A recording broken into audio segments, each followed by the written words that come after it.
Good morning, अस्सलाम वालेकुम। Rising Pakistan में आपको कहेंगे खुश आमदीद। मेरे साथ है मोहम्मद शुएब। मेरे साथ है सबीन फारूक। हमेशा दाएं तरफ होती है, आज सबीन बाएं तरफ है। समटाइम्स हो जाता है, चेंज इज ऑलवेज गुड ना, कभी नॉट कभी ऑलवेज, कभी कभी हाँ कभी कभी it's fine but not always. अच्छा, मुझे सुबह सुबह आके बताया गया कि आप इस तरफ आ जाएं और आप उस तरफ आ जाएं। मुझे तो एक दिन पहले मुझे पूरा माइंड बनाना पड़ता है। ओके, है ना, उसके लिए माइंड होना भी चाहिए। आपने तो वो था ना, इसी वजह से मैं इधर हो गई।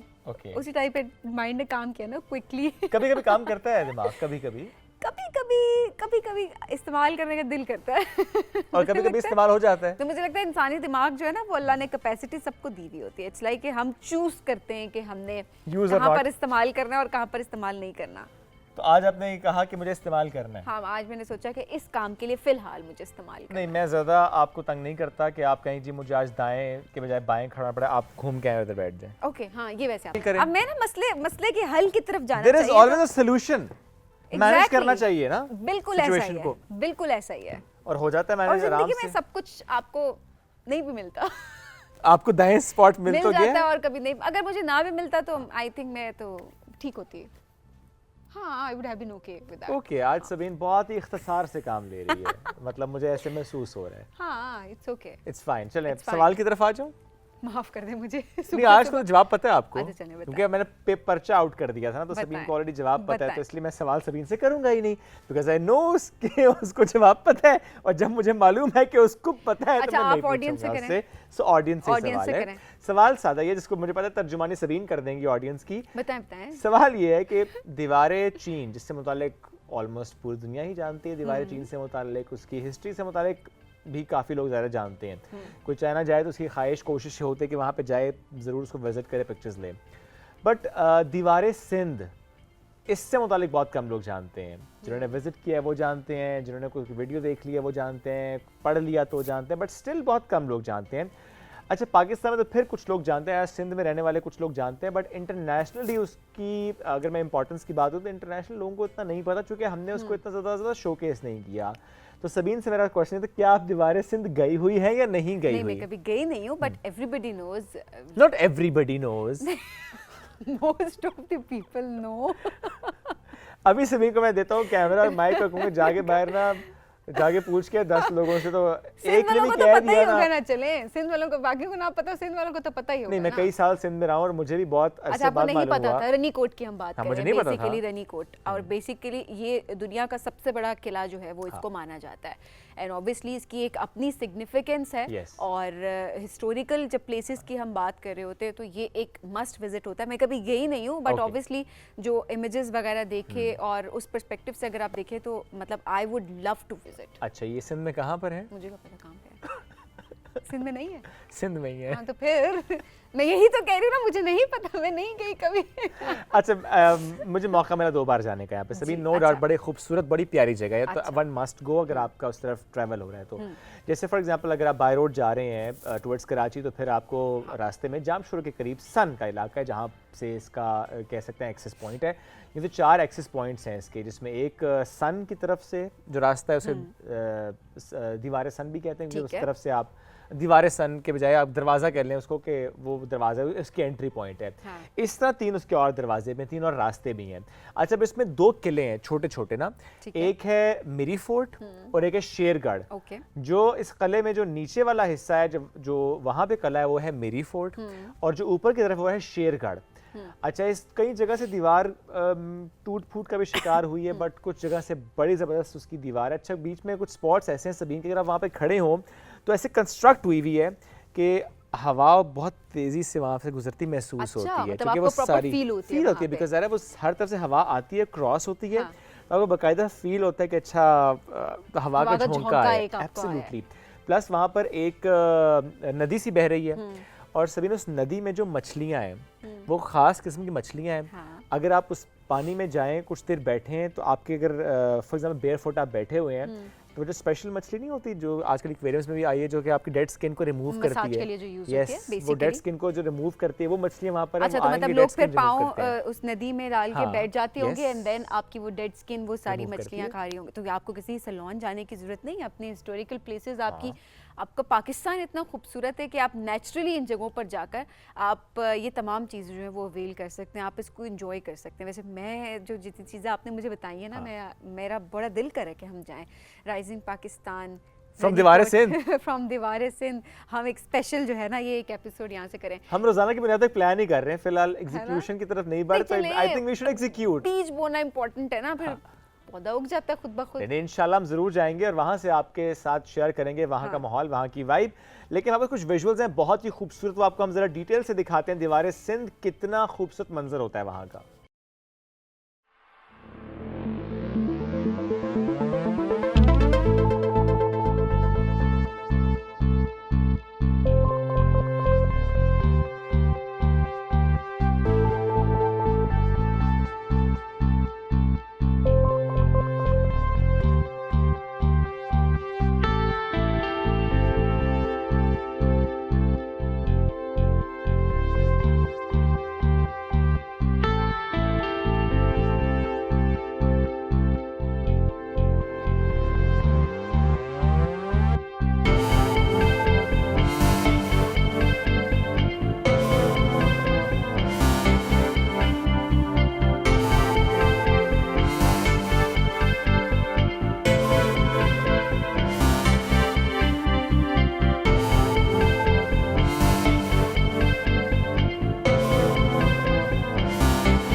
Welcome back to Rising Pakistan में आपको कहेंगे खुश आमदीद। और अब बहुत इंपॉर्टेंट टॉपिक और दुखते रख को इस वक्त छेड़ा जा रहा है यहाँ पे, और वो मेरे समेत मेरे ख्याल आप सबके दुखते रह गए। वो ये कि हम सब जब सुबह उठते हैं तो हम देखते हैं कि हमारे बिस्तर पे हमारे बाल गिरे हुए होते हैं।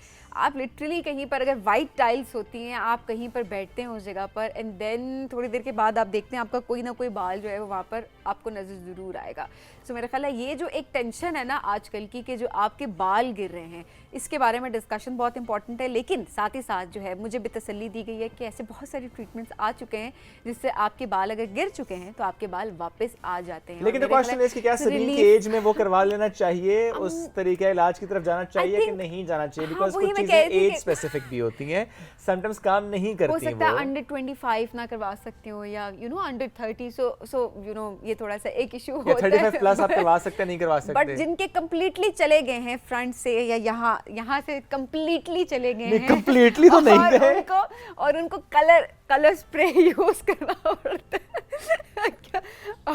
अच्छा नाज़रीन, मैं तसल्ली से बदला लूंगा, परेशानी की कोई बात नहीं। फिलहाल हो गया। लेकिन चलें जी, बढ़ते अपने सेगमेंट की जानिब, जहां पर आज हम जरा डिस्कस करते हैं कि कौन से ऐसे लेटेस्ट ट्रीटमेंट्स हैं जो आ चुके हैं और क्या वो सेफ हैं। सबसे बड़ी बात, क्योंकि जब भी कोई ट्रीटमेंट आता है तो हम सबसे पहले ये सोच रहे थे शुएब कि क्या ये ट्रीटमेंट सेफ है या नहीं है, कौन करवा सकता है, कौन नहीं करवा सकता, और किस तरह के स्कैल्प के ऊपर उसका इम्पैक्ट आएगा, उसका रिजल्ट। और सभी इसमें थोड़ा जेंडर की बात भी करते हैं ना, क्योंकि मेल पैटर्न बाल्डनेस बिल्कुल डिफरेंट है और उसमें कौन से तरीके इलाज है जिसमें बाल वापस आते हैं, क्या बाल वापस आते भी हैं कि वापस नहीं आते? बिकॉज ये भी कहा जाता है ना कि अगर एक दफ़ा आपके बाल गिर गए हैं, बाल चले गए, it's gone for ever now. अभी आप कोई तेल लगा लें, मसाज कर लें, कोई टोटका कर लें, कुछ भी कर लें, बाल वापस नहीं आएंगे अनलेस आपने हेयर ट्रांसप्लांट करवाया है। तो तो इस पर भी आज हमें बात करनी है। ट्राइकोलॉजिस्ट हैं जो कि माहिर हैं ज़ाहिर है इसके कि किस तरीके से किसी को डिफाइन किया जाता है कि आपके बाल अब चले गए तो अब क्या किया जाएगा, कौन से तरीके इलाज हैं, एंड देन लेटेस्ट टेक्निक्स क्या क्या हैं। हमें ज्वाइन किया फरोख नौशीन साहिबा ने। अस्सलाम वालेकुम जी, कैसी हैं आप? वालेकुम अस्सलाम, मैं बिल्कुल ठीक ठाक, आप कैसे हैं? बड़ा अच्छा लग रहा है आपकी चिट चैट सुन के सुबह सुबह इसीलिए नाज़रीन आपको देखते हैं। किसके बाल ज्यादा गिर रहे हैं, किसके बाल कम गिर रहे हैं। शिकायत ज्यादा किसने बाल गिरने की आपसे ऑफ है? मैं नहीं किया डॉक्टर साहब, मैं एडमिट करती हूँ मेरे बहुत बाल गिर रहे हैं। वो ख्याल रख रही है ना अपने बालों का, उनको ख्याल है तो वो शिकायत कर रही है ना, अगर उनको ख्याल ना हो। ये सिर्फ बातें करती हैं। अच्छा, हम एक्चुअली में जाते हैं ट्राइकोलॉजिस्ट के पास, कहते हैं लगा दो यार जो लगाना है। मतलब लगवा चुके हैं आप अभी? 3 दफा ट्रांसप्लांट हुआ है। Really? Just kidding. और वो करवाया भी होता है, इसमें से क्या बात है डॉक्टर साहब? अभी देखिए हमने वैसे ये भी बना दिया है कि ये तो बालों का ट्रीटमेंट या ये तो स्किन का ट्रीटमेंट। आप देखिए कहते जी हमारे ज़माने में तो ऐसे नहीं, उनके ज़माने में एनवायरनमेंट भी तो ऐसा नहीं था, पोल्यूशन भी तो नहीं थी, डाइट भी तो बहुत, स्ट्रेस भी तो नहीं था, को-होस्ट भी तो ऐसे नहीं थे। स्ट्रेस था, डाइट भी बहुत बेहतर थी। नहीं सभी उतना स्ट्रेस नहीं था। हमने हमारे माँ बाप बताते हैं कि स्कूल जाते थे हम पहाड़ क्रॉस तो ठीक है, नेचर के साथ कनेक्ट होके जा रहे हैं, घूमते फिरते जा रहे हैं। टॉपिक जी नौशीन साहिबा जी, तो सबसे पहले जो आप लोग जिक्र कर रहे हैं हेयर फॉल का, तो इसकी सबसे बड़ी वजह तो जेनेटिक है। अगर जैसे कि जेनेटिकली प्रॉब्लम नहीं है तो दूसरी बड़ी वजह स्ट्रेस है, तीसरी वजह जो है वो डाइट है, और नींद का पूरा ना होना। आजकल हम में से हर दूसरा बंदा इस बात को बड़े फ़ख्र से बयान करेगा, मैं तो रात को सोता ही नहीं, नींद नहीं आती। या बच्चों के बारे में पेरेंट्स बता रहे थे, ये तो जी सारी रात जागते हैं, सुबह 5 बजे सोते हैं, फिर 7 बजे उठते हैं, फिर स्कूल चले जाते हैं, फिर स्कूल से आके सोते हैं, फिर पढ़ते हैं, फिर सोते हैं। लाइक हमें तो वो वक्त याद है कि जब हमें 9 बजे 10 बजे सुला दिया जाता था। तो जो टीन एज का हेयर फॉल है ख़ास तौर पे, अब जो पहले हेयर फॉल 20s या 25 में स्टार्ट होता था, अब वो 13 पे आ गया है। 13 साल बच्चे के भी बाल गिर रहे हैं, 18 साल जी बहुत ज़्यादा, 18 साल वाले बच्चों के भी गिर रहे हैं बाल। और रीजंस वही हैं, जेनेटिक है। या जेनेटिक के अलावा अगर हम बात करें तो स्ट्रेस है, आपकी बॉडी का एक साइकिल है, आप अपनी बॉडी को रेस्ट नहीं दे रहे, आप सो ही नहीं रहे प्रॉपर, आप पोर्शंस में सो रहे हैं, तो आपकी बॉडी फिर आपका क्या ख्याल है, आपको कहेगी, वो आपको मैसेज भेजेगी ना कि ये बाल चाहिए या नहीं चाहिए, ये खूबसूरती चाहिए या नहीं चाहिए, तो फिर आपको इसी तरह के मैसेजेस मिलेंगे। ये खूबसूरती वापस आ जाती है? बिल्कुल आ जाती है, इसके लिए थोड़ी मेहनत करना पड़ती है। मेहनत क्या आ जाती है। स्टार्ट करते हैं हम, ये जो यंग बच्चों की आपने बात की, 14-15 साल 18 साल, एट दिस यंग एज क्या ऐसे किसी प्रोसीजर की तरफ चले जाना चाहिए? बिल्कुल भी नहीं जाना चाहिए। उनके लिए सबसे पहली बात तो ये है, पेरेंट्स को ये चाहिए है कि डाइट उनकी बैलेंस करें, उनकी नींद बैलेंस करें। जब आप ये 2 चीज़ें बैलेंस करेंगे तो ऑटोमेटिकली चीज़ें बहुत बेहतर होना शुरू हो जाएंगी। बिल्कुल बेचारे बच्चों को पकड़ के तेल मत लगवाएं, वो आप वाले बच्चे नहीं हैं जो माँ बाप से तेल भरवा के स्कूल चले जाएंगे। वो बच्चे बहुत कॉन्शियस हैं, वो सोशल मीडिया के ज़माने के बच्चे हैं, वो हर चीज़ समझते हैं। क्योंकि मेरे पास पेरेंट्स बहुत ज़्यादा आते हैं अपने यंग बच्चों को लेके, ये देखें जी ये तेल नहीं लगवाता, तेल लगाने से हेयर फॉल बिल्कुल नहीं रुकेगा। ओके जी, तेल जो मर्जी कर लें, जो मर्जी 4-5-6 आप तेल, बल्कि मैं कहता हूँ वो चाहे वो कोकोनट तेल में मेथी दाना डाल के, कलौंजी डाल के, पता नहीं कौन से रोजमेरी डाल के उबाल के, अच्छा नहीं फर्क पड़ता। हम तो इतने एडवर्टाइजमेंट्स देख रही हूँ कि आपके बाल वापस आ जाते हैं, और ये सब जो एडवर्टाइज कर रहा है उसका कोई ना कोई बेनिफिट जरूर होता है। इससे कोई फर्क नहीं पड़ता, कोई फर्क नहीं पड़ता कि बजाय कि आप करें। हाँ कुछ चीज़ें हैं, लेकिन उसकी एज, हम 13 ईयर्स की बात कर रहे हैं ना, या अंडर 18 की बात कर रहे हैं, उस पर आप बेहतर है बच्चों को कुछ भी ना लगाए, सिर्फ उनकी डाइट बेहतर करें। उस डाइट में क्या चीजें, जैसे जिंक आयरन, क्या जिंक आयरन में भी हमने नेचर की तरफ जाना है ना। सबसे पहले तो आंवला का इंटेक बढ़ा दें, फ्रेश आंवला आप जितना ले सकते हैं उतना ज़्यादा आप उसको करें। उसका अचार ले सकते हैं, उसका मुरब्बा ले सकते हैं, या आप पेरेंट्स क्या करें कि आंवला और हल्दी वो वाली पिसी हुई हल्दी नहीं, वो हल्दी मिलती है जो कि जिस तरह अदरक की शेप में सब्जी की दुकान पे मिलती है जी, वो हल्दी, उसके बाद आप उसमें अदरक, इन तीनों को आप बॉईल करें। बॉईल करने के बाद उनको पीस लें। पीसने के बाद आप उनका पानी निकालें और उसको आप वाटर क्यूब्स की शेप में रख लें फ्रीज़र में, और वो गर्म पानी में डाल के आप अपने बच्चों को दें। ये बहुत आसान है। सादा सी बात आपने कर दी, हल्दी, अदरक, जिंजर, अदरक और आंवला, इन तीनों को आपने उबाल के जी उबाल भी सकते हैं, थोड़ा टेस्ट बेहतर हो जाएगा। कुछ लोग ऐसे भी हैं जो नहीं उबालना चाहते, आप सिंपली उन्हें पीस लें, पीस के उसका आप पानी निकाल लें और पानी के क्यूब्स बना के रख लें फ्रीज़र में, और रोज़ाना 1 या 2 क्यूब्स आप खुद भी पिएं। आपका इम्यून सिस्टम भी बेटर होगा, आपका हेयर फॉल भी इम्प्रूव होगा और इसके कोई नुकसान नहीं है। ये नेचर है, ऑर्गेनिक जितना आप ये बड़ी अपनी इंपॉर्टेंट बात की, क्योंकि हम देखें अब ट्रीटमेंट्स की तो हम आगे चल के भी बात करने वाले कि वो लोग जो ट्रीटमेंट्स पे नहीं जाना चाहते वो कहते हैं जी हमें एक सस्ती चीज चाहिए और अंडर 18 पे जाना भी नहीं है, जाना भी नहीं है। आपकी बॉडी शॉक में ऑलरेडी, ऊपर से आप उसे मजीद मेडिसिन खिलाएंगे। बच्चों के लिए मेडिसिन रिकमेंडेड नहीं है, आप उनके लिए नेचर की तरफ रहें, उनकी डाइट बैलेंस कराएं।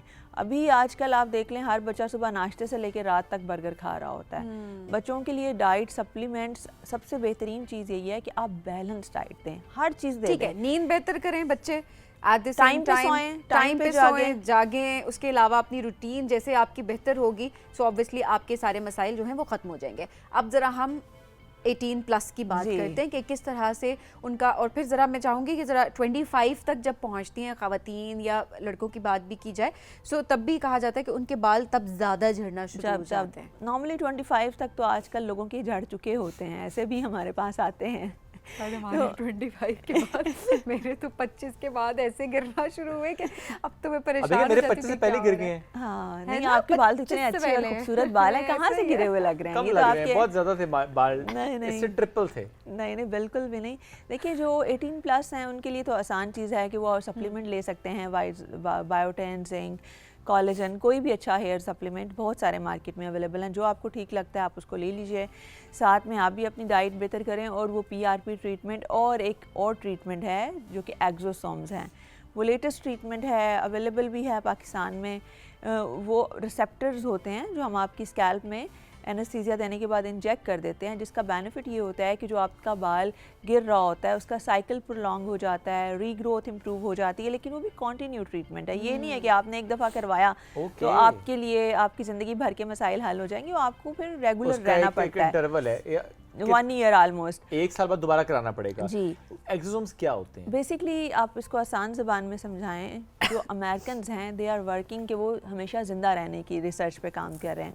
तो एक्सोसोम्स रिसेप्टर्स हैं, मैसेंजर हैं, या जो आपकी स्कैल्प में जाके मैसेज देते हैं, जो सेल्स रिपेयरिंग सेल या ग्रोथ सेल काम नहीं कर रहे होते उनको मैसेज देते हैं कि जाग जाओ। जब वो जागेंगे तो काम करेंगे। तो एक्सोसोम्स आप समझ लें कि आंख से नज़र ना आने वाले छोटे छोटे मैसेज। सोर्स क्या होता है एक्सोसोम्स का? सोर्स ये रिट्रीव किए जाते हैं प्लासेंटा से। हम तो यहाँ पाकिस्तान में फेंक देते हैं, तो बाहर वो क्या करते हैं कि प्लासेंटा से कलेक्ट करते हैं और उसे DNA फ्री लेबॉर्ट्रीज का ये काम है, वो बनाती हैं और उसको -40 टेम्परेचर में रखा जाता है जी। और इसकी एक ट्रैवल चेन होती है, जब ये हमारे पास आता है तो ड्राई आइस में होता है, तो इसको हम क्लाइंट के सामने ही निकालते हैं और उसको डाइल्यूट करने के बाद फ़ौरन लगा देते हैं, जितना जल्दी लगे उतना अच्छा है।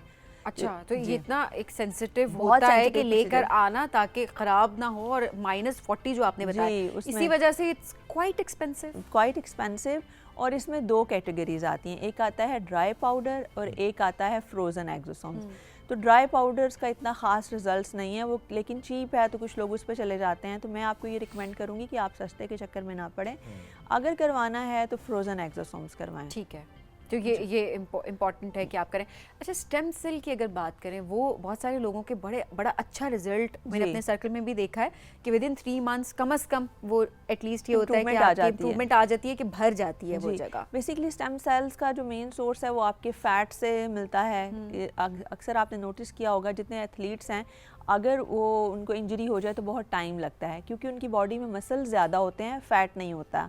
तो फ़ैट का होना थोड़ा सा हमारी बॉडी में इम्पॉर्टेंट भी है इस लिहाज से कि वो आपको स्टेम सेल्स उसमें से लेते हैं। उसकी एक टेक्निक ये है कि आप फ़ैट के अंदर से स्टेम सेल्स निकालते हैं, जो कि थोड़ा सा पेनफुल है, क्योंकि आप वो अंडर एनेस्थीसिया जाएंगे, फिर वो प्रोसीजर होगा, फिर उसमें से स्टेम सेल निकाले जाएंगे।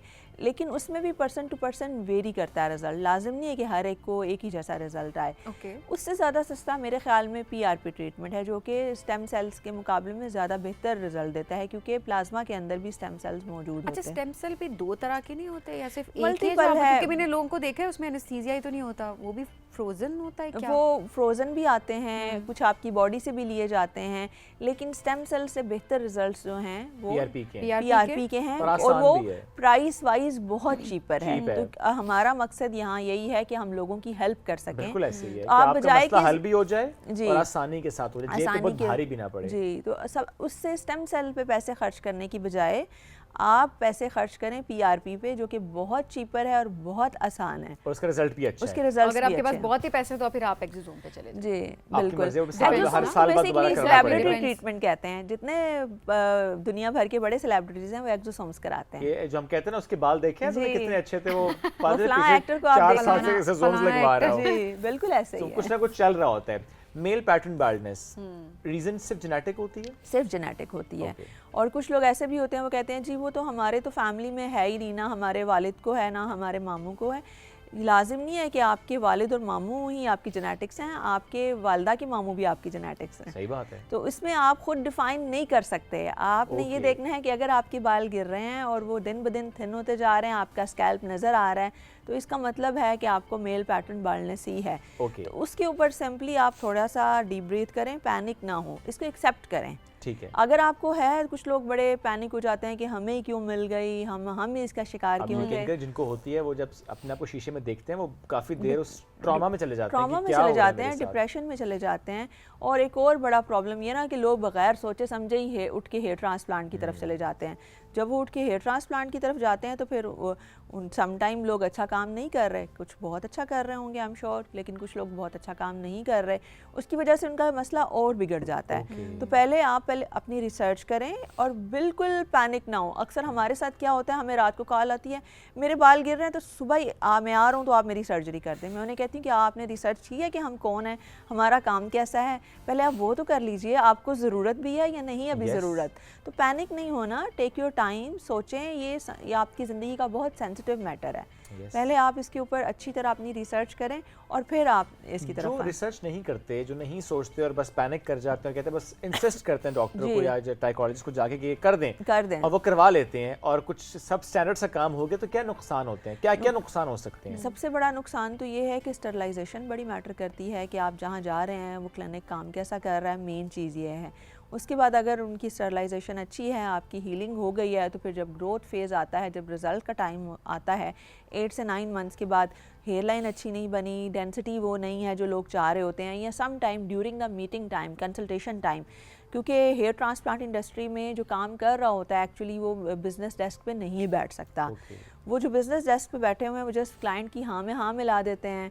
इन्वेस्टर के क्लिनिक्स बहुत ज़्यादा आ गए हैं कि लोगों ने आगे बस पैसा इन्वेस्ट कर दिया है, डॉक्टर्स और टेक्नीशियंस रख लिए हैं, वो काम कर रहे हैं, तो उनको कोई परवाह नहीं है कि मरीज़ का काम कैसा कोई लेना देना नहीं, वो कहते हैं बस मरीज़ आ रहा है, काम करो। फिर ऐसे बहुत से केसेस हमारे सामने आते भी जहाँ पे बजाय इसके फ़ायदा होता बहुत ज़्यादा नुकसान होता है, उल्टा डिप्रेशन का लेवल बढ़ जाता है कि आपकी हेयर लाइन दिख रही है, लोग आपको पॉइंट आउट कर रहे हैं कि अच्छा जी बाल लगवाएं, दिखाओ बाल कैसे लगे हैं, दिखाओ, ये कहते रहते हैं। तो हमारे पास अगर हम मंथ में 40 पेशेंट करते हैं तो 20 वो लोग होते हैं जो दूसरे क्लिनिक से ख़राब करवा के हमारे पास आते हैं। अच्छा डॉक्टर साहब, ये बहुत ज़्यादा रश टर्की की तरफ क्यों होता है लोगों का कि टर्की जाएंगे, टर्की से हेयर ट्रांसप्लांट करेंगे, टर्की इस में बहुत आगे क्यों है? बिल्कुल आगे नहीं है। अच्छा, पाकिस्तान जैसा अच्छा काम पूरी दुनिया में कहीं भी नहीं होता। जी, मैं चैलेंज करती हूँ, अगर आप कहते हैं कि टर्की अच्छा करते हैं, जो बहुत अच्छा कर रहे हैं वो आपसे 18,000 20,000 पाउंड चार्ज कर रहे हैं, जो पाकिस्तान में आप तकरीबन 2,000 पाउंड में वो काम करवा सकते हैं। वो लोग क्या करते हैं, नंबर 1 पेशेंट की हेयर ट्रांसप्लांट करते साथ ही उसको एक स्टीरॉइड पकड़ा देते हैं। वो स्टीरॉइड आप खाना स्टार्ट कर दें तो आपके बाल आपके पैरों तक आ जाएंगे, लेकिन उसके बहुत ज़्यादा साइड इफ़ेक्ट्स हैं। अच्छा, हम वो बिल्कुल रिकमेंड नहीं करते। उस स्टीरॉइड का नाम है फिनास्ट्राइड, उसका जो सॉल्ट है बेसिकली। फिनास्ट्राइड खा के अगर आपने हेयर ट्रांसप्लांट कराना है तो फिर आप एक काम करें, ट्रिमर लें। अच्छा कि आपने बताया। इसके नुकसानात क्या हैं? थोड़ा सा ये वो मैं थोड़ा सा जल्दी से इसके नुकसानात ये हैं। फिनास्ट्राइड क्या करता है, मेल पैटर्न बाल्डनेस क्या है कि आपकी बॉडी के अंदर एक एंजाइम बन रहा है अल्फा ए, मैं आसान ज़बान में समझाऊंगी आपको, जो जाके आपकी कन्वर्जन कर देता है आपकी स्कैल्प के अंदर बाल्डनेस वाले एंजाइम की, जिससे आपका बाल वो दिन ब दिन वीक होना शुरू करता है। जब आप फिनास्ट्राइड बॉडी के अंदर एंटर करते हैं तो वो स्पेसिफिक पोर्शन में जाके उस एंजाइम को किल कर देती है, लेकिन जो आपकी बॉडी में हार्मोन है, मेल हार्मोन है टेस्टोस्टेरॉन, वो उसका लेवल डिक्रीज़ कर देता है। जब आपकी बॉडी में टेस्टोस्टेरॉन का लेवल डिक्रीज़ होगा, आपको लिबिडो फैक्टर आएगा, आपको डिप्रेशन आएगा, एंगर होगा, और ऑब्वियसली आपका हार्मोन ही नहीं बन रहा जिसने आपको, जो आपकी बॉडी की मेन नीड है। आपके लिए हार्मोन्स इंपॉर्टेंट होते हैं। बस एक बात और हम करना चाह रहे थे, जो ट्रांसप्लांट हम करवाते हैं, ट्रांसप्लांट करवाने के बाद जिंदगी भर का मसला हल हो जाता है या वो भी गिर जाते हैं? नहीं, वो अब पिछले 20 साल पहले जो पेशेंट ने लिया, पहली बात तो ये बाल्डनेस पैटर्न बड़ा मैटर करता है। आपका रिजल्ट बाल्डनेस, आप अपने बाल्डनेस पैटर्न को स्टडी करें। तो सवाल बीच में रह गया टर्की वाला, उसको मैं कंप्लीट कर दूं। आप वहाँ भी अब लोग हैप्पी नहीं हैं, उनके पास फुटफॉल बहुत ज़्यादा है। वजह यह है कि वो लोग अपनी इंडस्ट्री को प्रमोट कर रहे हैं, लेकिन वहाँ भी काम जो ख़राब हो रहा है उसकी रेशो बहुत ही ज़्यादा है। वहाँ भी लोग हाईलाइट होती है। इम्पोर्टेंट है कि अपने मुल्क पर अपने जो पाकिस्तान जैसा मुल्क पूरी दुनिया में कहीं नहीं है। रहने की सबसे अच्छी पूरी दुनिया में जगह पाकिस्तान है। कॉस्मेटिक ट्रीटमेंट्स पाकिस्तान जैसे अच्छे कॉम्पिटेंट सर्जन कहीं नहीं है। इतनी तवज्जो, इतनी केयर आपको कहीं नहीं मिलती। पूरी दुनिया में जो शॉपिंग बेस्ट है वो पाकिस्तान से अच्छी कहीं भी नहीं है। सिर्फ यही बात है कि आपको ट्रस्ट करना है अपने मुल्क के ऊपर, यहाँ के टैलेंट के ऊपर, यहाँ के लोगों के ऊपर रिसर्च। एग्जैक्टली, वक्त बहुत मुख्तसर था, लेकिन हमने, मेरा ख्याल है बहुत एक ब्रॉड टॉपिक था जिसको हमने कंक्लूड करने की पूरी कोशिश की। बहुत शुक्रिया प्रोग्राम में ज्वाइन करने के लिए। नाज़रीन, हम बढ़ेंगे एक ब्रेक की जानिब। Stay with us.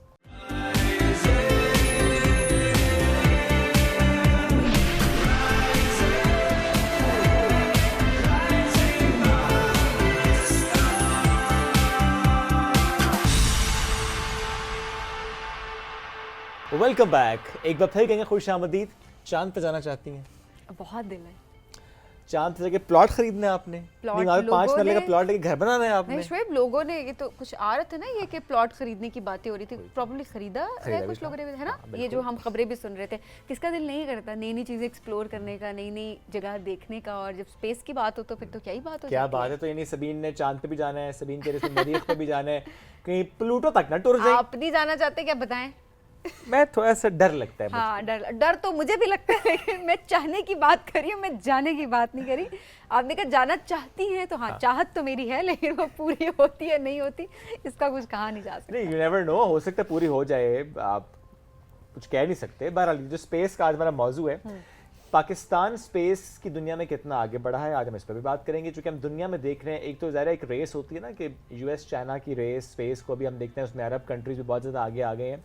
तो पाकिस्तान किस हद तक आगे जा रहा है, वो चाहे रिसर्च के पर्सपेक्टिव से हो, वो चाहे इस तरह अवेयरनेस के पर्सपेक्टिव से हो, वो चाहे नई सीखने के सलाहियतों से मुताल्लिक हो। जैसे कि हम बात करते हैं कि अच्छा आप नौजवान क्या करें, अब कौन सी डिग्री, अब क्या पढ़ा जाए, अब किस में आपको ज़्यादा पोटेंशियल नज़र आ रहा है, तो वो नई जगह, नई दुनिया कौन सी जिसको आपको एक्सप्लोर करना है। और इसके अलावा स्पेस की जब हम बात करते हैं तो कौन कौन सी इंडस्ट्रीज हैं जो इसके साथ जुड़ी हुई हैं और किस तरह से वो इंडस्ट्रीज फ्लरिश कर सकती हैं। सो इसका बेसिकली ट्रेंड क्या है, और जो हम स्कोप की बात कर रहे होते हैं वो स्कोप क्या है, तो आज हम इसको भी डिस्कस। अच्छा, एक कंपटीशन भी सबीन वैसे तो कई सालों से हो रहा है, नासा की तरफ से कंपटीशन होता है। और अगर मैं सिर्फ इस साल की बात करूं, अक्टूबर में जो कंपटीशन हुआ, yes, NASA international space app challenge, और इसमें तकरीबन 1 लाख एप्लीकेंट्स थे, 93,520 एप्लीकेंट्स थे जिन्होंने खुद को रजिस्टर कराया था। और मजमूई तौर पर 9,994 प्रोजेक्ट्स जमा हुए थे। प्रोजेक्ट्स की नौयत क्या है, इस पर भी आज हम बात करेंगे। और जो 163 ममालिक ने पार्टिसिपेट किया, तो गेस व्हाट, पाकिस्तान में जितने लोगों ने उसमें पार्टिसिपेट किया तो नंबर 3 पे आया है पाकिस्तान।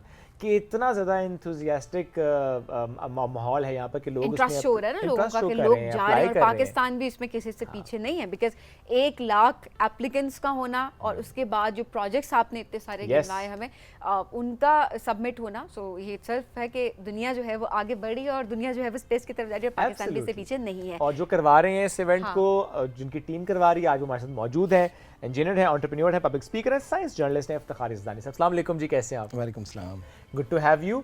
आपका स्पेस की तरफ कैसे ध्यान इतना गया? बचपन से शौक था कि बस ऊपर देखना है?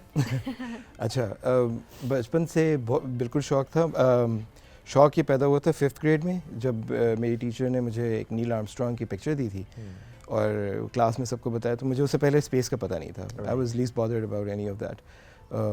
मगर वो एक बाब खुल गया, दरवाज़ा खुल गया एक नई चीज़ का, और मैंने जब रिसर्च शुरू किया तो एक बड़ा शौक़ पैदा हुआ था। और बचपन से ही, तब से फिर जो है स्पेस रिलेटेड नासा को लेटर्स भेजना स्कूल के थ्रू ही और वगैरह, सो बचपन से ही। ग्रेट। अच्छा, इस इवेंट से मुतालिक मैं जानना चाहूँगा, कई सालों से ये इवेंट हो रहा है, नासा की तरफ से करवाया जाता है, आपने चूँकि इस बार ये करवाया भी है, तो थोड़ा सा बताएं कि इस ये इवेंट माजी के इवेंट से कितना मुख्तलिफ और पाकिस्तानियों का इतना ज़्यादा इंटरेस्ट कैसे डेवलप हुआ इसमें, और फिर जो एप्लीकेंट्स थे, जो प्रोजेक्ट्स उनकी तरफ से है, वो किस नौयत के थे?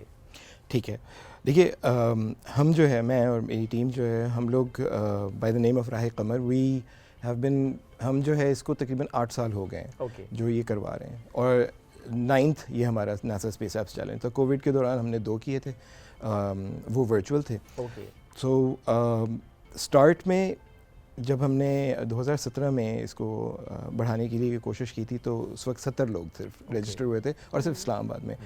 बट देन फिर हमने ग्रेजुअली एक्सपैंड किया all major cities of Pakistan, और जो आउटरीच है उसके लिए हम करते क्या हैं कि एवरी ईयर डेलीगेट कर देते हैं, एम्बेसडर्स बना देते हैं, उनको different universities, schools and colleges में भेजा जाता है कि जाओ जाके थोड़ा सा जो है ना जिद्दत पैदा करो, उनकी अटेंशन जो है ना ग्रैब करने की कोशिश करो। उसके लिए हमने कुछ कंटेंट तैयार किया हुआ है, वो जाके प्रेजेंट होता है कि जी इंस्टेड ऑफ जस्ट कि आप जो है ना सोलर सिस्टम के बारे में बताएं, निज़ाम शमसी किताबों में भी लिखा हुआ है, एक हद तक सिर्फ पेपर पे अगर आप देखते हैं तो वो ज़रा सा बोरिंग लगता है, पर अगर उसी को डिजिटल पे लेके आ जाएं, उसी को आप मोबाइल फ़ोन के साथ आसमान की तरफ अगर ऐप ऑन करके और सितारों के एक्चुअल नाम बता सकें, तो वो एक जो है ना इमीडिएटली जो है ना कि अच्छा मुझे भी पता है, मेरे लिए भी एक चीज़ दूर नहीं है सीखने के लिए। सो ये फिर इसके अलावा वीडियोस दिखाना, सवाल कुछ ऐसे इंट्रीगिंग से करना कि अच्छा अगर आप स्पेस में और स्पेस सूट में और नाक में गुदगुदी होनी शुरू हो जाए तो आपने यह छींकना है तो कैसे करना है, यू नो। तो अब वो छोटे बच्चों समेत बड़े भी जो है ना वो सवाल करते हैं कि अब आपने हेलमेट पहना हुआ है तो करेंगे क्या। So it's all about you know generating that interest.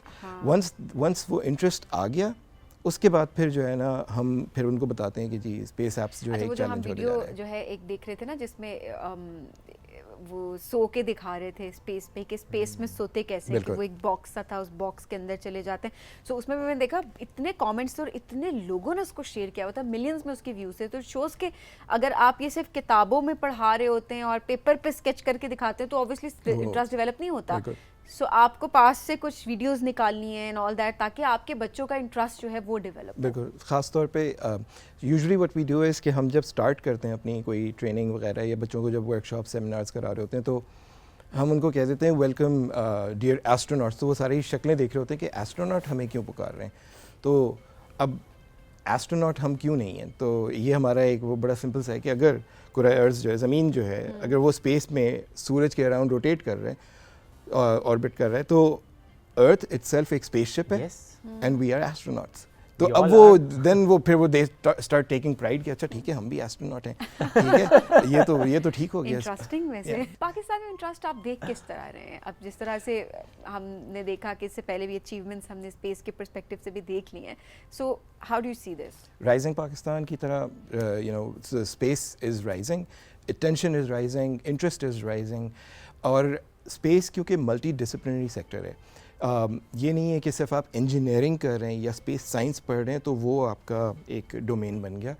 आप आर्किटेक्ट हैं और आपको आपके जहन में आता है कि अच्छा हाउ अबाउट मैं चांद के ऊपर हाउसिंग बनाऊं, that's again you already gotten into the space domain.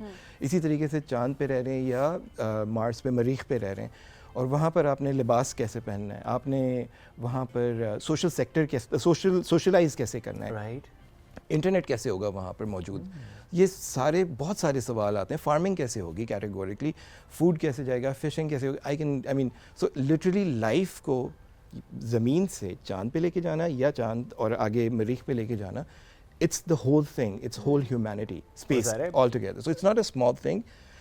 अर्थ के अंदर रहते हुए जितना आप सोचेंगे तो फाइनाइट है, स्पेस इज़ लिटरली इनफिनिट। या वैसे चांद पे अब तक क्या कुछ चला गया इंसानी कदम के अलावा? ठीक है, देखिए वेरी इंपॉर्टेंट, ऑल्दो कंस्पिरेसीज रहती हैं कि जी वो अमेरिका चांद पे गया नहीं गया, वो अपनी जगह पे बात, प्रूफ्स तो मतलब तब से ही हैं। I just quickly let you know कि ताकि जो सुन रहे हैं वो उनको भी वो हो सके कि देखें चांद पे जब अमेरिका गया था, ठीक है, माजी में, उस वक्त उन्होंने जो जब ट्रैवल किया, रशियंस वर कैटेगोरिकली वो रेडियो ट्रैक कर रहे थे। सो ऐसा नहीं है कि वो कहें कि रशियंस ने तो क्लेम ही नहीं किया ना कि जी नहीं झूठ है, ठीक है, वो तो सिर्फ वीडियोस आ रही हैं तो ये हो रहा है वो हो रहा है, वो तो एक बात। दूसरी बात ये कि चांद के ऊपर आपने बोला जब वो लोग पहुँचे तो उन्होंने मिरर्स रख दिए थे, उन मिरर्स को वहाँ पर ऐसे खुद ब खुद नहीं रखा जा सकता।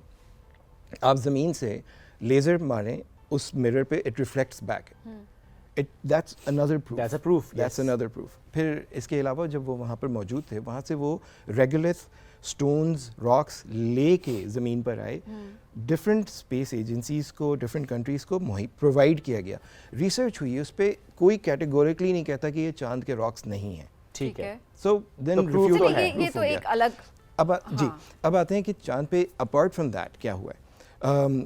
रिसेंटली डिस्पाइट बहुत अनसक्सेसफुल मिशंस के, चाइना का बड़ा सक्सेसफुल मिशन रहे और चाइना ने पौधा भी उगा के दिखाया। पौधा उगाया है? जी हाँ, चांद पे। वहाँ मिट्टी है? मिट्टी है, रेगुलर है, मगर उसको फर्टाइल नहीं है, आपने पूरा एनवायरनमेंट क्रिएट करना होगा, ऑक्सीजन नहीं है, so you create an environment, but on the moon वो पौधा बाकायदा उगा है और इट इज़ प्रूफ, जिसकी वजह से चाइना ने अब इसको आगे वहीं पर है? नहीं, अब वो चला गया, वो ख़त्म हो गया, मगर it is proof life possible है, लाइफ पॉसिबल है कि हमने क्रिएट करना है उसे वहाँ पर, वो एनवायरनमेंट क्रिएट करना है। और चाइना इसीलिए जो है वो रिसर्च लैब वहाँ लेके जा रहा है, जिसमें पाकिस्तान ने भी पाकिस्तान और चाइना की कोलैबोरेशंस भी बहुत ज़्यादा हो रही हैं, सैटेलाइट के मैदान में भी और स्पेस में भी जब हम बात करें, तो क्या रिसेंट क्या डेवलपमेंट है पाकिस्तान और चाइना की इन दिस डोमेन? श्योर, एक तो क्यूबसैट जो हमारा गया था, which was a successful mission, far side of moon की इमेजेस लेने गालिबन both sides, actually both sides, far side पे भी जो रेजोल्यूशन था वो लो रेजोल्यूशन कैमरा था बनिस्बत, इट वाज अ क्यूबसैट, ठीक है, तो इसलिए उसका मेन पर्पस जो था वो इमेजरी, स्पेशली जब वो डिटैच होके चाइनीज़ लैंडर जो है वो चांद पे जाएगा तो वो एक विटनेस करने के लिए एक एग्जांपल सेट कर दी। पाकिस्तान का जो क्यूबसैट है ये एक पहला कदम, बहुत बड़ा कदम है चांद की तरफ जाने के लिए, और नेक्स्ट स्टेप इसके फ़ौरन बाद जो है 2 साल के अंदर अंदर होपफुली हमारा रोवर भी वहाँ लैंड करेगा इंशाल्लाह, made in Pakistan, made in Pakistan वहाँ लैंड करेगा। ये बड़ी अचीवमेंट है जिसको हाईलाइट करना मेरा ख्याल है बड़ा इंपॉर्टेंट है। हम अक्सर बात कर रहे होते हैं ना यहाँ क्या बन रहा है, हम क्या करने जा रहे हैं, सो ये मेड इन पाकिस्तान ये बहुत बड़ी अचीवमेंट है, इसको सेलिब्रेट इंशाल्लाह हम आज से 2 साल के बाद आप बता रहे हैं हम ज़रूर मिल के कर रहे होंगे। बिल्कुल, और वो शायद हो सकता है कि अगर सारे चांद की तरफ रुझान कर लें तो फिर अगर कभी किसी ने कहा कि मुझे चांद चाहिए तो वो मिल सकेगा। चांद पे प्लॉट चाहिए, जो आप लाइफ पॉसिबिलिटी की बात हो रही थी ना कि तो हम ये कह रहे थे लोगों चांद तारे तोड़ कर ला कर दूंगा, वो मैंने चांद पे 5 मरले का प्लॉट ले ही दिया था लेकिन वो लगभग कंस्ट्रक्शन जा रहा है अभी तो नहीं, पर you never know in future वो पॉसिबल होगी, और हो सकता है हम कहें कि वीकेंड हम जरा चांद पे जा रहे हैं। अच्छा, और शायद अभी देखिए हम बैठ के यहाँ पे बात कर रहे हैं और हम हंस भी रहे हैं, जो चांद पे प्लॉट और वो, तो वो अच्छा ये वो वाली बात हो जाएगी जो आज हम बहुत सारे ऐसे सेक्टर्स देखते हैं ना, तो हम कहते हैं हमारे दादा पर दादा ने उस टाइम पे अगर 1 रुपए में ये जमीन ले ली होती ना कितने कनाल, तो आज हम रुल ना रहे होते। इसका मतलब हम ले लेते हैं 5 मरले का प्लॉट ताकि हमारी को चौथी 5 नस्ल कह सके कि हमारे सुपर दादा ने लिया था। हमारे दादा पर दादा ने जब कहा खुद हमारे बारे में नहीं सोचा, हम खुद करो, खुद बनाओ जी, उस टाइम तक देखेंगे क्या हो सकेगा। अच्छा, इसमें coming back to the topic, थोड़ा स्टूडेंट पर्सपेक्टिव से भी इसमें बात करते हैं कि नई नई डिग्रीज या उसमें भी हम तब्दीली देख रहे हैं कि स्पेस को लेते हुए, क्योंकि ज़्यादा बच्चे सीखना भी चाहते हैं और इसी डोमेन में आगे उनके लिए जॉब क्रिएशंस एंड एवरीथिंग वो भी हो रही है बहुत ज़्यादा इंटरनेशनली। पाकिस्तान में भी है, यूनिवर्सिटीज़ पहले शायद मुश्किल से 1 यूनिवर्सिटी थी या 2 यूनिवर्सिटीज़ थी जो एरोस्पेस तो पढ़ा रही थी, मगर स्पेस एंड ऑनवर्ड नहीं, with in the ozone layer कह लें आप, फ्लाइट के बारे में ज़्यादा था, space travel, deep space travel के बारे में कुछ नहीं था, मगर अब है और अब हैंडफुल से ज़्यादा होते जा रहे हैं, प्लस ऑनलाइन एक्सेस इंफॉर्मेशन का बेतहाशा है, सो वो एक ज़रिया बन गया है ख़ुद भी एजुकेशन हासिल करने का और समझने का। बैनुल-अक़वामी लेवल पे देखा जाए तो यूनिवर्सिटीज़ हैव ओपनड अप, पहले ये सेक्टर क्योंकि बड़ा कन्फाइंड था डिफेंस की हद तक दुनिया भर में, ये नहीं कि सिर्फ पाकिस्तान या किसी और मुल्क में, अब क्योंकि ये ओपन अप हो गया, प्राइवेट सेक्टर, पब्लिक से पब्लिक प्राइवेट पार्टनरशिप्स हो रही हैं, स्टूडेंट्स के लिए मौक़े पैदा हो रहे हैं कि आप आएँ, रिसर्च करें, डेवलप करें, एंटरप्रेन्योरशिप की एक पूरी लहर शुरू हो गई है। इस्लामाबाद में, कराची में पाकिस्तान एयरफोर्स ने जो है नेस्टैप के नाम से एक पूरी वो चेन बनाई हुई है। सो उसमें रहते हुए आप स्पेस रिलेटेड रिसर्च करें, एंटरप्रेन्योरशिप करें, कुछ कोई नई प्रोडक्ट बना के लेके आएँ, उसकी पूरी नाइकैट के नाम से एक इदारा है, वो इंक्यूबेट कर रहा है। यू हैव एन आइडिया, आप आएँ पुराने एयरपोर्ट, यस एग्जैक्टली, और आप वो आपको कोई खर्चा करने की ज़रूरत नहीं, आपका आइडिया वायबल नज़र आता है, वो आपको ट्रेन कर रहे हैं, ओके, बनाएं और फिर एक्सपोर्ट करें पाकिस्तान पूरा उसके लिए माहौल प्रोवाइड कर रहे हैं, मेंटरशिप भी है वहाँ पर, गाइडेंस भी है एंड एवरीथिंग। एब्सोल्युटली। अच्छा, इससे मुझे एक और चीज़ भी याद है, क्योंकि अभी हम स्पेस की तो बात कर रहे हैं, बट सैटेलाइट का भी जब जिक्र हम करते हैं तो स्टारलिंक से मुताल्लिक रिसेंटली कुछ बात हुई और ये कहा गया कि Starlink is coming to Pakistan. What is your opinion on that कि क्योंकि ज़रा तकरीबन 14 ममालिक में उसकी सर्विस है, 40 लाख उसके कस्टमर बन चुके हैं, अभी रिसेंटली उसने स्टार्ट किया। पाकिस्तान के पर्सपेक्टिव में Starlink, how do you see that? Well, you know, my personal opinion is we should welcome Starlink. Right. और Starlink का मेन मकसद जो है वो रूरल सेक्टर है, जहाँ पर आपका इंफ्रास्ट्रक्चर नहीं डेवलप होगा, दूर दराज इलाके में। अब वहाँ पर किस तरह रसाई होगी, इंटरनेट का एक्सेस क्या होगा, और इंटरनेट का एक्सेस सिर्फ ब्राउजिंग के लिए नहीं होता, और दीगर चीज़ें भी। अब तो हमारे लिए हर रोज़मर्रा की ज़िंदगी का हर जॉब्स आपकी जुड़ी हुई हैं उसके साथ। और why we are talking about this, क्योंकि ज़रा वो बिल्कुल जो इंटरनेट की सर्विस है वो आपकी सैटेलाइट के थ्रू होगी, तो उसमें जिस तरह आपने खुद का इंफ्रास्ट्रक्चर उस तरह से आपको रिक्वायर्ड नहीं होता, सीधा सैटेलाइट से आपका कनेक्शन है और आप कनेक्ट हो जाते हैं दुनिया के साथ।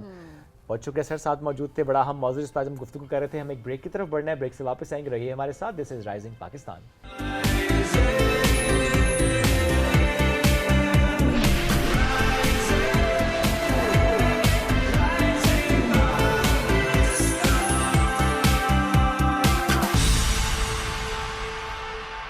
Welcome back. राइजिंग पाकिस्तान में एक बार फिर कहते हैं आपको खुशामदीद। और आज हम बात करेंगे किताबों की, और जब हम किताबों की करते हैं अक्सर ये बात तो की जा रही होती है, हमारे प्लेटफॉर्म से भी हम इस पर बात करते हैं कि किताबों का शौक ज़रा कम हुआ। ठीक है, नए नए फॉर्मेट्स में किताबें आ रही हैं, PDF फॉर्मेट्स में आ रही हैं, तो लोग पढ़ भी रहे होते हैं जिन्होंने किताब पढ़नी हो। जनरेशन है वाकई इंटरेस्ट डेवलप नहीं हो पा रहा होता, और मे भी शायद शुएब उसकी एक वजह ये भी है कि आप किताबों के बारे में बात होते हुए बड़ा कम देख रहे होते हैं। सोशल मीडिया पे भी बड़े कम प्लेटफॉर्म्स हैं जो बात कर रहे होते हैं, या मे बी जिस तरह अब की जो जनरेशन है उसको कैसे अट्रैक्ट करना है आपने किताब की तरफ, मेरा ख्याल है इसके ऊपर भी बात करना बड़ा इंपॉर्टेंट है। तो यही हमारा सेगमेंट है, रिकनेक्ट विद बुक, और आज 4 किताबें हम लेकर आए आपके लिए। उन 4 किताबों पर बात करेंगे, और जिन्होंने वो 4 किताबें लिखी हैं 2020 के बाद से 4 किताबें लिखी गई हैं, वो भी साथ मौजूद होंगे, उनसे हम उन किताबों से मुताल्लिक़ डिटेल से बात भी करेंगे। किताबें जनाब, इसमें 2 नावल हैं, 14 डेज, एक है माइंड ब्लोइंग, एक शॉर्ट स्टोरीज का मजमुआ है नथिंग गोल्ड कैन स्टे, और एक रिसर्च पर किताब है वो है फाइटिंग फॉर द पैराडाइज। तो ये 4 किताबें हैं जिन पर आज हमें बात करनी है। तो हमारे साथ इस वक्त मौजूद हैं, इन किताबों के राइटर हैं डॉक्टर सज्जाद मलिक साहब। अस्सलाम वालेकुम, कैसे हैं डॉक्टर साहब? थैंक यू वेरी मच, मैं अच्छा हूँ, बहुत शुक्रिया मुझे आपने इनवाइट किया। आपके आने का शुक्रिया। हाँ बिल्कुल डॉक्टर साहब, सबसे पहला कमेंट तो जिससे हमने अभी सेगमेंट का आगाज़ भी किया कि बड़ा कम रुझान हो गया, आप भी देख रहे हैं, हमने पीछे देखें बुक्स रखना शुरू की हुई है, साथ साथ कि हम बात भी करें और लोगों को हम कहीं एटलीस्ट हम किताब को दिखाना शुरू कर दें। क्या रुझान आपने भी कम होते देखा है, क्या गलतियाँ आपको लगती हैं? देखें, ये बड़ा पैराडॉक्सिकल है। आमतौर पे हम सुनते हैं कि किताब पढ़ने का रुझान कम हो गया है, लेकिन जब हम मुख्तलिफ जो बुक फेयर्स हैं या मेले लगते हैं या वहाँ पे जाते हैं तो हमें बहुत ज़्यादा लोग वहाँ पे नज़र आते हैं, फैमिलीज़ नज़र आती हैं, बच्चे नज़र आते हैं, हर एज के लोग नज़र आते हैं। और अभी लेटेस्ट मैंने कुछ एस्टिमेट देखे कि बहुत ज़्यादा किताबें बिकी भी हैं। तो ये सुनते तो हम हैं कि किताबें कम हो गई हैं, रुझान कम हो गया है, लेकिन किताबें बहुत ज़्यादा पब्लिश हो रही हैं। पाकिस्तान में जो पब्लिशर हैं उनकी तादाद बहुत ज़्यादा बढ़ गई है, जो राइटर हैं उनकी तादाद बहुत ज़्यादा बढ़ गई है, और कहीं ना कहीं पे किताब पढ़ी जा रही है, इसलिए तो किताब लिखी जा रही है। That's true। और अच्छा कंटेंट अगर सामने आए, अच्छा लिखा जाए तो फिर रीडर्स तो हैं, लेकिन वही बात है रिकनेक्ट बहरहाल हमें फिर भी करना है नई जनरेशन को, ताकि वो किताब के साथ जो एक ताल्लुक है, मजबूत ताल्लुक, एक दोस्ती, वो बरकरार रह सके। डॉक्टर साहब, 4 किताबें जो कि आज आपके साथ मौजूद भी हैं, आपने 2020 के बाद लिखी, तो let's start with the first one, 14 days. 14 days से वैसे फ़ौरन ना माइंड में कोविड आता है हमारे। जी बिल्कुल, आपने बिल्कुल सही गेस किया। ये 14 डेज़ कोविड के दिनों में ही ये किताब लिखी गई है। और जब आपको याद होगा कि जब कोविड सबसे पहले पाकिस्तान में एक लॉकडाउन लगा था 14 दिन के लिए, 14 डेज़ के लिए, और वो बड़ी एक मुश्किल सिचुएशन थी हम सब के लिए। वैसे तो पूरी दुनिया के लिए थी, लेकिन पाकिस्तान में स्पेशली लोगों ने बहुत ज़्यादा उसको फील किया, मैंने भी फील किया। और इस किताब की ख़ास बात यह है कि 14 दिनों में ही लिखी गई है। अच्छा। With dates. जो वो 14 डेज़ का कोविड था, ये फर्स्ट डे से स्टार्ट हुआ और जब कोविड का 14 डेज़ ख़त्म हुआ तो ये किताब भी ख़त्म हो गई। और इसमें बुनियादी तौर पे वो तमाम बातें जो कि आपने उस वक्त महसूस की, देखी। बिल्कुल, मतलब जो एक आम आदमी उस वक्त फील कर रहा था कि अचानक आपको एक कमरे में बंद कर दिया गया, और जब आप बाहर जा रहे हैं तो एक अजीब सा फियर आपके साथ था। आपको याद होगा कि लोग बाहर जाते थे, जब कोई चीज़ लेके आते थे तो सबसे पहले तो अपने हाथ धोते थे। जूते बाहर उतारना लोगों ने शुरू कर दिए। कपड़ों को देख के डर लगता था कि कोई मैं चीज़, इम्पैक्ट उसका बहुत ज़्यादा था, बहुत ज़्यादा इम्पैक्ट था। सो आपने उन 14 दिनों को यूटिलाइज किया। आपने कहा मैं क्वारंटीन हूँ, लेकिन एट द सेम टाइम मैं उसको प्रोडक्टिव, जो कि हमने बहुत सारे लोगों को मुख्तलिफ काम करते हुए देखा। क्या क्या आपके एहसास हैं जो इसमें आपने लिखे हैं सो दैट हर कोई इससे कनेक्ट कर सके? अच्छा, इसमें जो प्रीडोमिनेंट था वो तो फियर का था। और हम सब ने उस वक्त ये, क्योंकि कोविड के शुरू में आपको पता था, ये पता नहीं था कि ये किस किस्म का बीमारी है। और डर खौफ बहुत ज़्यादा पाया जा रहा था हमारे आसपास। और हम जैसे जो ममालिक हैं वहाँ पे जब सब चीज़ बंद हो गई तो जो लोग जो हैं, जो दिहाड़ीदार हैं, उनके लिए बहुत मसाइल आना शुरू हो गए। इवन जो लोग खुशहाल हैं वो भी एक अजीब सब मुतासिर हुए। हाँ जी। तो एक तो उसमें इस फियर को कैप्चर किया, लेकिन साथ जो मुझे इसमें एक प्रीडोमिनेंट थीम आता है वो लाइफ का आता है। कि जब भी मुश्किल में हम फंसते हैं, इंसान मुश्किल में फंसता है तो उसका हल निकालता है। तो इस किताब में जगह जगह आपको फियर, लेकिन साथ उसकी उसका एक अपोजिट चीज़ भी नजर आ रही है। हो तो क्या किया जाए। और इसमें होप का एलिमेंट है कि अगर एक चीज़ आई है तो इंसान ज़रूर इसका कोई ना कोई हल तलाश कर लेगा। डॉक्टर साहब, अभी के लिहाज से अगर बताएं कि ये किताब किस तरह लोग, क्या डर को किस तरह काबू पाया जा सकता है, अभी अगर लोग इसको पढ़ना शुरू करें तो कैसे रिलेट कर सकते हैं? देखें, फियर तो वैसे हमारा एक ऐसा जज्बा है कि इंसान के साथ साथ चलता रहता है। तो जब आप उन दिनों को देखते हैं कि जब पूरी दुनिया फियर का शिकार थी, तो किस तरह हम उस फियर में से निकले और एक नई लाइफ का हमने आगाज़ किया। तो ये किताब भी आपको यही बताती है कि जितनी भी मुश्किल आप पे आती है, बतौर इंसान आपने घबराना नहीं है, पर परेशान नहीं होना, आपने उससे आगे निकलना। जी, आपने हर मुश्किल का एक रास्ता तलाश करना और आगे। और देखिए, जिस ज़ात ने मुश्किल दी है वो इसमें से निकालने की का हौसला और हिम्मत भी देगा। और कोविड में भी यही हुआ, हम लोग निकले फिर इसमें। मूविंग ऑन, अगली किताब पे चलते हैं और वो है जनाब माइंड ब्लोइंग। अब माइंड ब्लोइंग की किताब ये कब लिखी गई, इसके पीछे क्या साइंस है, थोड़ा सा उस पर प्लीज़ रोशनी डालिएगा। ये माइंड ब्लोइंग है। ये बड़ी इंटरेस्टिंग नावल है इस लिहाज से कि इसका जो सब टाइटल मैंने दिया है कि a novel about brain reconditioning, mind control and cognitive resetting. आप सब ने सुना होगा कि आजकल बहुत काम हो रहा है कि इंसान का जो माइंड है या ब्रेन है, उसको किस तरह उसकी सलाहियतों को बढ़ाया जाए।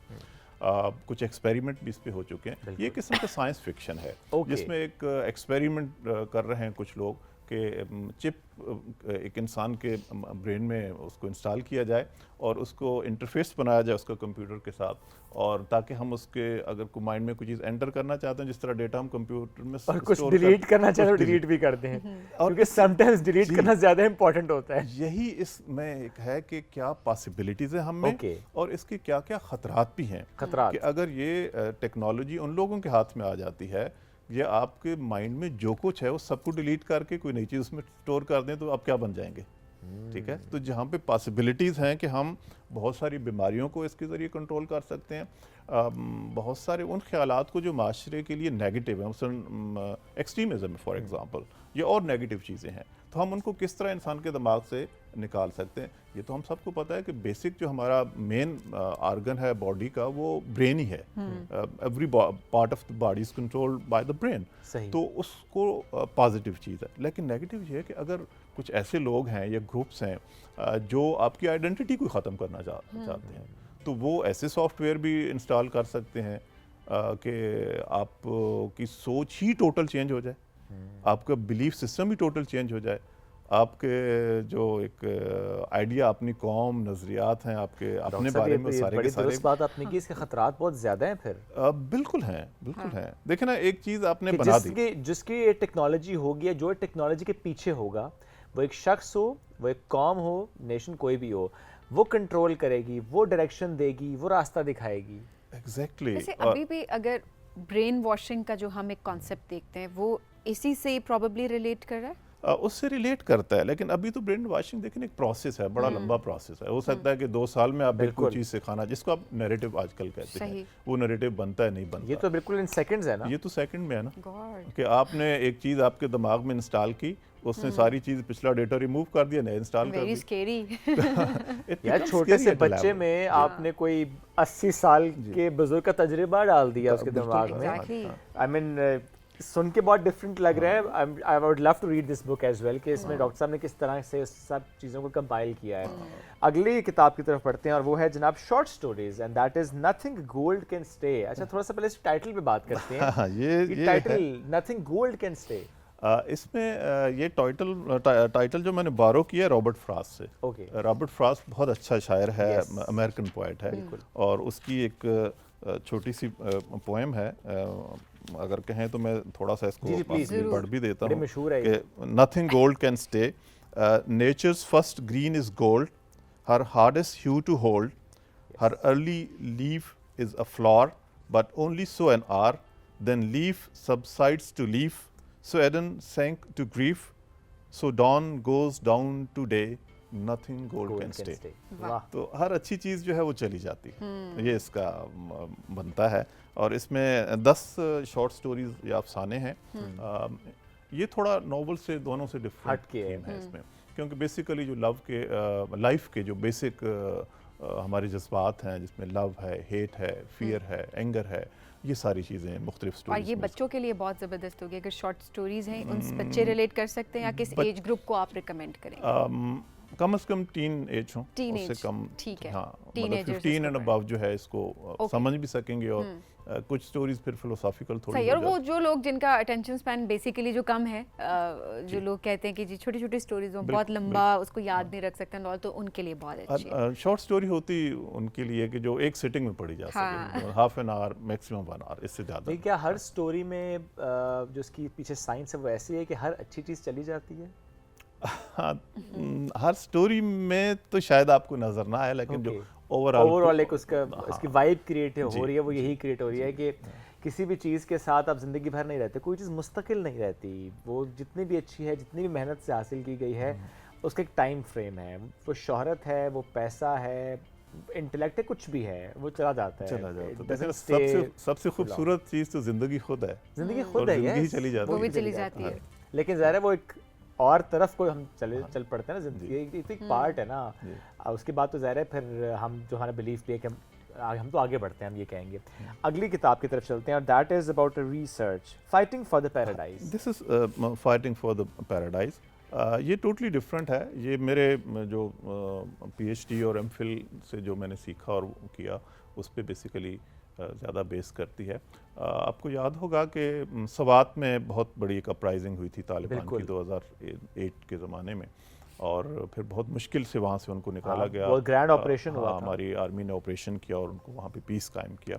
तो ये वहाँ सवात के हवाले से है कि किस तरह वहाँ पे अपराइजिंग हुई। तो ये उस पूरे प्रोसेस को दिखा रहा है, कैसे अपराइजिंग हुई, कैसे ऑपरेशन हुआ। जी बिल्कुल, उस पूरे को दिखाता है, उस पूरे को। और फिर इसमें जो ओवरऑल पाकिस्तान में एक्सट्रीमिज़म की एक लहर आई है पिछले 20-30 सालों में, उसको इसमें टैकल किया गया है। और इसमें फिर कुछ लेसन्स भी हैं कि किस तरह हम एक्सट्रीमिज़म को और टेररिज्म जो इस वक्त हमारा बहुत बड़ा मसला है, उसको हम किस तरह हल कर सकते हैं। चलिए, मेरा ख्याल है ये भी यंगस्टर्स के पढ़ने की बहुत इंपॉर्टेंट चीज़ है, और स्पेशली अगर हम हिस्ट्री की बात करें, जो लोग इंटरेस्ट रखते हैं और आप ज़ाहिर अपने बड़ों से सुनते होंगे, सो ये एक दरिया को पूजे में बंद इस किताब के अंदर करने की पूरी कोशिश की गई है। ये हमारी एक कोशिश है, ये सेगमेंट हम गाहे बगाहे लाते रहेंगे आपके लिए, जिसमें हम आपको रिकमेंड करेंगे कुछ किताबें, सो दैट आपकी किताब से दोस्ती अगर नहीं है तो वो हो जाए, और अगर आपकी ऑलरेडी दोस्ती है तो मज़ीद पुख्ता हो जाए। रिकमेंडेशन हमारी तरफ से। डॉक्टर साहब बहुत शुक्रिया, बहुत अच्छे से आपने चारों किताबों को आपने इलेबोरेट भी किया, एंड बहुत अच्छा लगा कि आप जैसे लोग लिख भी रहे हैं, अच्छा हर एज ग्रुप के लिए आप लोग लिख रहे हैं, और बहुत अच्छे से लोग इससे रिलेट भी कर पाते हैं। Thank you so much. Thank you so much for inviting. हम एक ब्रेक की तरफ बढ़ना है, ब्रेक से वापस आएंगे, रहिए हमारे साथ। This is Rising Pakistan.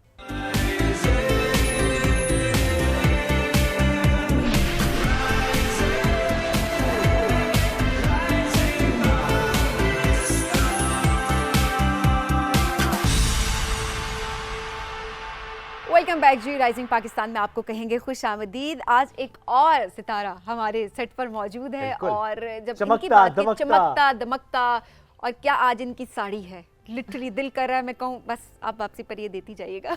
उन्होंने भी किसी से ली हुई है? ये अभी नहीं बताना था। सॉरी, ये हमने उनके मुंह से सुनना था। अच्छा मैंने कौन सा आपको बताया कहाँ से ली हुई? आप समझ रहे हो किसने स्पॉन्सर की हुई है ना? शायद किसी ब्रांड ने उनको दी होगी, आप तो ये सोच रहे होंगे, लेकिन कहानी कुछ और है। कहानी कुछ और है, वो कहानी हम रिवील करेंगे, लेकिन इससे पहले जरा उनके बारे में बताते चलें क्या किरदार निभाती हैं और जो किरदार उसमें जान डाल देती हैं। और लिटरली साथ जो हम कह रहे होते हैं ना लीड कैरेक्टर से, और सब ऑब्वियसली सब अपनी अपनी जगह पे बहुत अच्छा काम करें, लेकिन वो कहते हैं कि जो कैरेक्टर होता है ना उसको रजिस्टर करवाना, वो किस तरह से आप करवाते हैं और उसमें आप किस तरह से पज़िराए हासिल करते हैं, ये एक बाकमाल एक्टर का ही कमाल होता है। एज एडी उन्होंने काम शुरू किया, असिस्टेंट डायरेक्टर, वहीं पर एक्टिंग की ऑफर भी हुई और उसके साथ साथ उन्होंने जब एक किरदार किया वो इतने अच्छे से निभाया कि साथ साथ उनको बाकी ऑफर्स भी होती गई और आज जो है अब टाइम नहीं होता उनके पास। हमारी जो शोबिज़ इंडस्ट्री है उसका एक बड़ा नाम है। माशाल्लाह, जवेरिया नैयर साहब ने आज हमें ज्वाइन किया इन द स्टूडियो। अस्सलाम वालेकुम, गुड मॉर्निंग। वालेकुम अस्सलाम एंड गुड मॉर्निंग। जबरदस्त, आप सुनाएं। मैं बिल्कुल ठीक मजे में, और यहाँ की मॉर्निंग तो इतनी उधम मॉर्निंग है कि ये अल्लाह मियां जानते हो, मैं जानती हूँ मैं ये कपड़े पहन के कैसे बैठी हूँ। वो कहते हैं ना अक्सर वीडियोस देखते हुए, जब भी कोई पहाड़ों में शूट हो रहा होता है हीरोइन का, उस साड़ी में देखा मेरे को ठंड नहीं लगती। साड़ी स्लीवलेस और वो इस तरह पहन के जो है ठंड में आप कोशिश भी नहीं कर सकते। वो तो वाकई देख के आप बेशक हीटर वाले कमरे में बैठे हो, आपको देखकर ठंड लगनी शुरू हो जाती है। और यहाँ ठंड है, बिल्कुल है। अब चूंकि बात साड़ी पे आ चुकी है, तो वो जो हम थोड़ा सा एक बात कर रहे थे ना कि साड़ी बड़ी खूबसूरत साड़ी मांगे की है, सुन रही थी मैं, सुन रही थी। किसी गैर से तो नहीं, किसी गैर से नहीं मांगी, नहीं मांगी, जिस पे बहुत हक है उसी से मांगी। बिल्कुल उसी से मांगी। और बहुत ज़्यादा साड़ियाँ इन्होंने अपनी अम्मी की अपने पास रखी हुई है। ये वाली साड़ी किसकी आपको पता, ये अम्मी की ही अम्मी है, की है। और इस पे मैंने सिर्फ ये गिम लगाई है। ओके, हाँ, क्योंकि ये अच्छा इसका शिफॉन हो गया या ये जॉर्जेट हो गया, ये वो वाले कपड़े होते हैं जो नस्ल दर नस्ल चल रहे होते हैं, अगर आपने इनको संभाल लिया है तो। और संभालता वही है जिसको रिश्तों की कदर होती है। हर कोई कुछ भी नहीं संभालता। तो चीजों की कदर नहीं, जिसने वो चीज दी अगर आप उसकी कदर करते हैं तो वो चीज आपके लिए ऑटोमेटिकली इंपॉर्टेंट होती है। मैंने एक जगह कहीं पढ़ा था कि जिंदगी में तो भाई भूखा मार दिया बेचारे को, मरने के बाद देखें दे रहे हैं, तो खुदा का वास्ता है वो दे रहे हैं उसको पहले ही खिला दे, एक एक पाव चावल खिला दे, ताकि इंसान बच जाए और खुश रहे और जिए ज्यादा। मेरे ख्याल आप होते हुए सेट पे तो बड़ी रौनक होती होगी। मैं और जवेरिया सऊद, हम दोनों जो है वो बड़े पुरौनक हैं, क्योंकि वो भी जवेरिया है, मैं भी जवेरिया। दोनों का मसला ये है कि खुशियां बांटने वाली फैलाने, और सहेलियां दोनों, तो हमारी दोस्ती हो गई बिल्कुल ऐसे ही, ऑन स्क्रीन भी और ऑफ स्क्रीन भी। हाँ बिल्कुल ऐसे ही है। ऑफ स्क्रीन आपको पता है वो बहुत मुझसे भी कई गुना ज्यादा वो तो बिजी हैं, और लेकिन ऑन स्क्रीन जब मिल जाते हैं तो वो हम फुल स्टॉप नहीं लगाते अपनी मुलाकात के आगे, और ये मेरे तमाम दोस्तों के साथ है। मैं एक कंटिन्यू के लिए ना एक छोड़ देती हूँ हुर्फ आधा, तो जब हम मिलते हैं तो वहीं से दोबारा हम लोग वैसे ही हो जाते हैं। वो जो फुल स्टॉप लगा के हम भूल जाते हैं और हम सोचते हैं कि यार ये फ़ोन करे, इतना अरसा हो गया, मैं क्यों करूँ, मैं तो मेरी तो हाँ वो सरिया आ जाता है गर्दन में, तो वो नहीं आना चाहिए। आपने गर्दन में सरिया कैसे नहीं आने दिया? वो ना आपके साथ पता क्या होता है, बचपन से आपकी तरबियत ऐसी होती है, तो हमारे जो अम्मी अब्बा है ना उनके पास नहीं था वो वाला सरिया, तो हमें कैसे होता? जेनेटिक्स में नहीं था। अच्छा, मुझे लग रहा था अभी 2 मिनट मुझे लगा जहाँ आ रहा आ गई इनके अंदर। नहीं बहन, वो तो वहीं पे रहती है, यहाँ भी नहीं आती। वैसे कितना मजा आया जवेरिया इस कैरेक्टर को निभाते मैंने इसको बहुत मजे से किया है, और आपको मैं बताऊं, मैं उन तकरीबात में मैंने जाना शुरू किया जहाँ पर जेर लगा के बात करने वाले लोग हैं, तो इस कैरेक्टर को बड़ा सपोर्ट किया उन अल्फाजों ने जो मुझे कहीं से मिले, जैसे होता है ना भेन ए भेन, ये तो बहुत लोगों को पसंद आया। और भाई मेरा तो कोई कमाल नहीं, अल्लाह पाक का है, वो भाई खुद ही आमद होती है और आप कर रहे होते हैं। बल्कि जवेरिया तो बहुत सारे सीन्स ना वहीं पे, सुन हम इसको यूं कर लेंगे, ओ बात सुन ऐसे कर लेंगे, तो अब ना वो बता रही होती थी तू ये बोलना मैं ही बोलूंगी, ओके डन, हम वहीं पे सीन कर दिया करते थे। अच्छा, इम्प्रोवाइज आप लोगों ने साथ-साथ खुद से बहुत हमने ये कैरेक्टर ऐसा ही था जैसा आपको बताया गया, चलो डायलॉग्स तो चेंज जी नहीं, ये कैरेक्टर था बस ऐसा। ये एक कपड़े बेचने वाली औरत है जो कि रेप्लिका ड्रेसेस बेचती है, और ये अजरा की दोस्त है, बाद में ये आगे जाके इसको बाबाओं के चक्कर में ले जाएगी, और इनके घर में थोड़ी तबाही जो आ जाएगी वो इस वजह से आएगी। तो उसूलन तो ये कैरेक्टर पे कपड़े बेचने वाली का था, तो कोई भी बंदी आती पोटला उठा के वो 4 बातें अपनी इकट्ठी और करके चली जाती और बाबा का रास्ता ही बताती। फिर सारे लोगों ने इस कैरेक्टर से रिलेट किया, चाहे आपका लहजा वैसा है या नहीं है, क्योंकि वो इतना रियलिस्टिक कैरेक्टर बना दिया इन्होंने कि आप बैठे हुए अपने ड्राइंग रूम में आपको लगता है कोई औरत आके साथ वाली मान ले कि आपसे आके बात करिए। ये बड़ी बात होती है कैरेक्टर में जान डाल देना। जिस तरह कैरेक्टर तो है जो आपको बता दिया गया, उसके अंदर उसको इम्प्रोवाइज करके आपने उसको असल किरदार बनाना है। हमारे डायरेक्टर साहब ने मैंने उनसे ये कहा कि मैं ऐसे बोलूँगी, मैं इस तरह छालिया का, उनका ओके। और जब हमने पहला सीन किया तो उन्होंने कहा बेहतरीन। अच्छा, मुझे सजेस्ट किया था इनको जवेरिया ने, क्योंकि जवेरिया ने और मैंने एक वेब सीरीज थी वो कहीं की ठीक है तो उसमें मैंने एक कैरेक्टर किया था उनकी पीएस का, जो कि थोड़ी गुंडी बदमाश टाइप होती है। तो उनको ऐसा लगा था कि शायद मैं कर सकती हूँ, और अल्लाह ताला ने उनकी उम्मीद को पूरा भी करवा दिया कि कर लिया। और अब मेरी और अजरा की जोड़ी को लोग बहुत पसंद करते हैं, and thank you so much कि लोग इतना चाहते हैं। लोगों ने बहुत पसंद किया इस प्रोजेक्ट को। और तो आप लोगों ने क्यों नहीं देखा, पीटीवी पे मैंने इतने काम किए हैं। नहीं, काम तो पीटीवी मायानाज में किया है मैंने। किया है, बिल्कुल किया है। आपने काम इतना ज्यादा कर लिया, हम क्या करें? कहाँ किया इतना ज्यादा करना है, अब तो पार्टी शुरू हुई है। ओहो, क्या करना है जिंदगी में? काम करना है। देखो, काम करने आए, काम से नाम बनाना है, और जब अब दुनिया से जाना है ना, तो एक आपका नाम होना चाहिए। अपने रोए ना रोए, लेकिन और कुछ लोग हों जो एक आधा यार अच्छी बंदी थी ये होना चाहिए। अपने भी रोएंगे, अपने क्यों नहीं रोएंगे? अपने यार रोते हैं, वो तो उनका तो लॉस हो जाता है ना।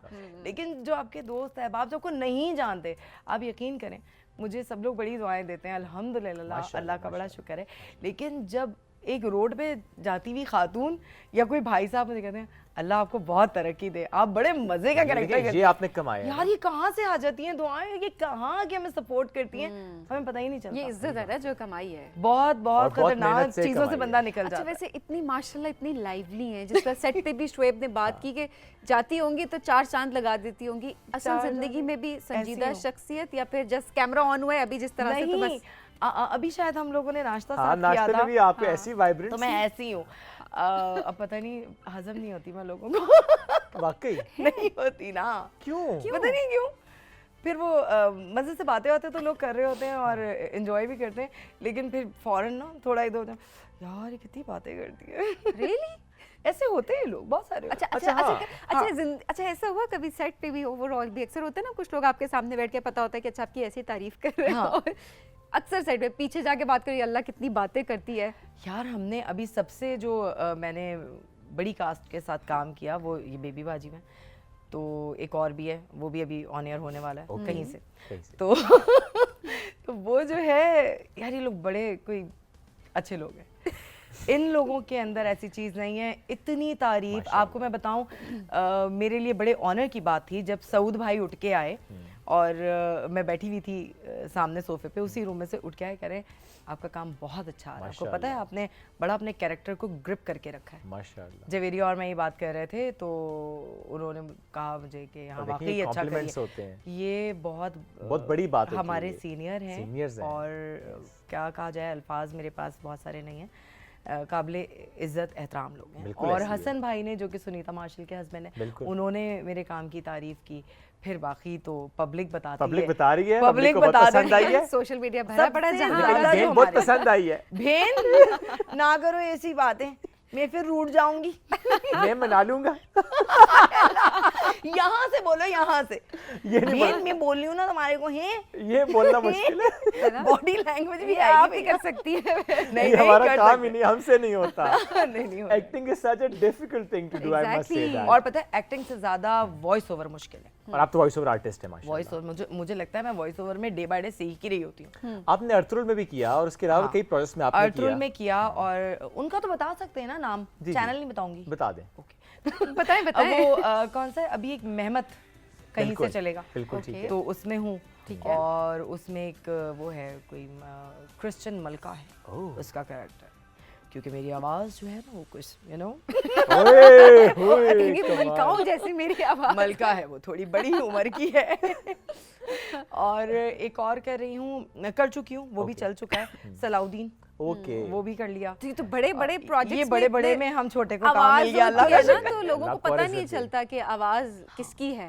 नहीं पता चलता, ये बात है। सबसे ज़्यादा खुद कौन सा कैरेक्टर एंजॉय किया, वो चाहे एक्टिंग के पर्सपेक्टिव से या फिर वॉइस हो? एक मैंने किया था कौसर आपा, राइट, जो कि मेरे लिए लकी साबित हुआ, उसके होते होते ही मुझे गुलशन आरा मिल गई। तो ये वॉइस ओवर आर्टिस्ट होने की वजह से आपको इतना फायदा मिल रहा है एक्टिंग में? वॉइस तो मैं आपको पता है क्या करती हूँ, घसीट के लेके जाती हूँ लोगों को जिनकी आवाज़ अच्छी हो, या मुझे, क्योंकि हमारी जो वॉइस ओवर इंडस्ट्री है ना बहुत छोटी है, वहाँ लिमिटेड लोग हैं, वो सब इतने मसरूफ़ हो चुके हैं कि वो वही वाला हाल है कि उनको कॉल करें अगर आप तो कि नहीं हम तो इतने चार्ज करेंगे यार, इतनी अच्छी अच्छी आवाज़ें हैं, वो खुशी से आपका जो बजट है उसमें आ भी जाएंगे और काम भी करेंगे, सीख भी जाएंगे, आप किसी को खुद कफील भी करेंगे। एब्सोल्युटली, काम को आप काम समझ के करें तो फिर मजा भी या आता आपका है। रोजगार है, आप जो घर में इतने मजे मजे के खाने एंजॉय करते हैं, वही काम ही और है। काम है, काम को छोटा बड़ा भी नहीं होता है। ये भी नहीं हमारा होता। आजकल एक मसला हो गया ना कि वॉइस ओवर बिल्कुल।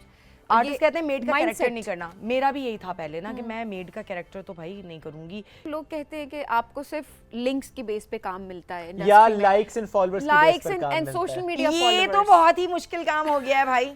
अब क्या करें, कहाँ से फॉलोअर्स बढ़ाएं अपने? ऑर्गेनिक हम चल रहे हैं, हमसे नहीं होता भाई, हमसे ना हो पाएगा। आपके कितने फॉलोअर्स हैं इंस्टा पे? बढ़ जाए ना, बढ़ा दें, जाएं, पसंद करें, जरा जवेरिया नैयर को देखें। मेरे 16.7 के हैं। अच्छा, अभी बहुत ज्यादा नहीं। नहीं। ऑर्गेनिक ये इस बात को शो करता है कि जरूरी नहीं है कि आपके लाखों में फॉलोअर्स होंगे तो आपको काम मिलेगा। आपके अंदर अगर टैलेंट है और आपको काम मिलेगा। और बहुत एक और चीज, वो जो आपने कहा ना लिंक, वो इतना सा लिंक होना बड़ा जरूरी है। अच्छा वो भी इम्पोर्टेंट है। हाँ, जो आपके बैठे हैं सर पे ऊपर, आप उनको इज्जत एहतराम दे दें और उनसे बात कर लें, उनको बताएं भाई मुझ में ये टैलेंट है, आप मुझे मौका दीजिए। वो देते हैं, वो जालिम नहीं बैठे हुए। उनको भी तो लोग चाहिए ना काम वाले। भाई ये सारा जो लोगों के जहनों में बैठा हुआ है ना कि ये मीडिया खराब है, यूं है, तो ये एक अलग लोग हैं जो दो कमरों के छोटे से प्रोडक्शन हाउसेस खोल के बैठ गए। शोबिस की लाइफ देखने में बड़ा चकाचौंध, बड़ी लाइमलाइट एंड लोग पसंद कर रहे होते हैं, मोहब्बत मिल रही होती है। कोई ना कोई डार्क साइड भी तो इसकी होगी, कोई ना कोई इसका एक डार्क साइड इस तरह से कि आप उसमें ज़रा आपकी फैमिली लाइफ भी मुतासर होती है, पर्सनल लाइफ भी आपकी मुतासर होती है।